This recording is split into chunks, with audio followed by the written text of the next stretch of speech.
Parlons à présent de ce montant. Il s'agit là de près de 58 milliards de dollars américains nécessaires pour la mise en œuvre du plan directeur d'industrialisation ici en République démocratique du Congo. Et Deborah Muzinga nous en dira plus après cette transition.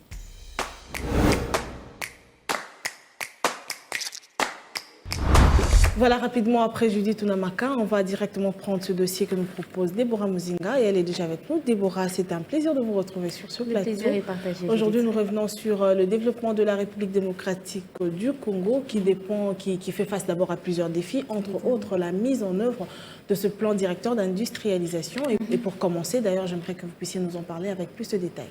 Alors, Judith, retenez déjà que le plan directeur d'industrialisation a été élaboré en 2021.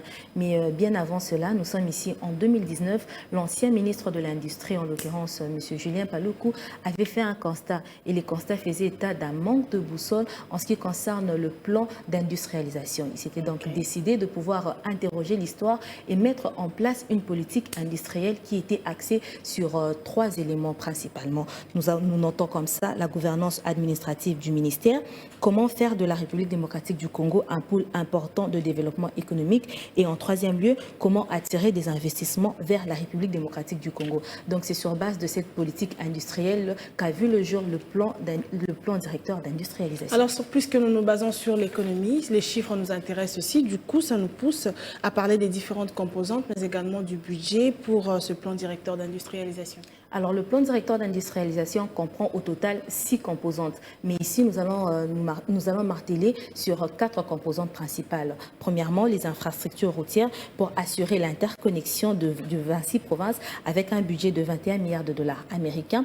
La seconde composante renvoie aux infrastructures énergétiques avec 21,2 milliards de dollars américains. La troisième composante fait état de chemin de fer parce il est question ici de recenser les différents segments de chemin de fer et savoir où il faut construire. Et le budget alloué est de 9,1 milliards de dollars américains. La quatrième composante se rapporte aux zones économiques spéciales. Et notez ici que le budget total fait état de 58 milliards de dollars américains. Alors à ce stade, Deborah, dites-nous, la République démocratique du Congo compte combien d'entités industrielles et avec quelle unité de production?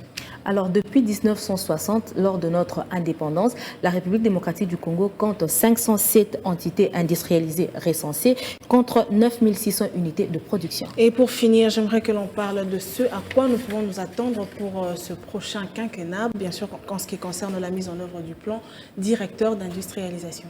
Pour les 5 prochaines années, le gouvernement congolais prévoit de doubler le nombre d'unités de production industrielle pour atteindre 1000 industries dans le pays. Et cela va pouvoir aider à réduire de 60% la facture des importations qui est évaluée à 6,5 milliards de dollars américains. De ces faits, pour aider à libérer le potentiel de croissance et de transformation industrielle du pays, ce plan directeur a délimité la République démocratique du Congo en 6 zones industrielles qui sont notamment l'ouest dans la région de Kinshasa, le sud dans l'ex-Katanga, la zone centre dans l'espace Kasaï, la zone est dans les 3 provinces du Kivu, la zone nord-est qui regroupe l'ex-province orientale et la zone nord-ouest constituée de l'ex-Équateur. Alors on retient 58 milliards de dollars américains comme coût global pour la mise en œuvre du plan directeur d'industrialisation ici en République démocratique du Congo. Deborah, merci à vous de nous avoir proposé ce dossier et j'espère déjà vous retrouver prochainement. Judith, c'était un plaisir.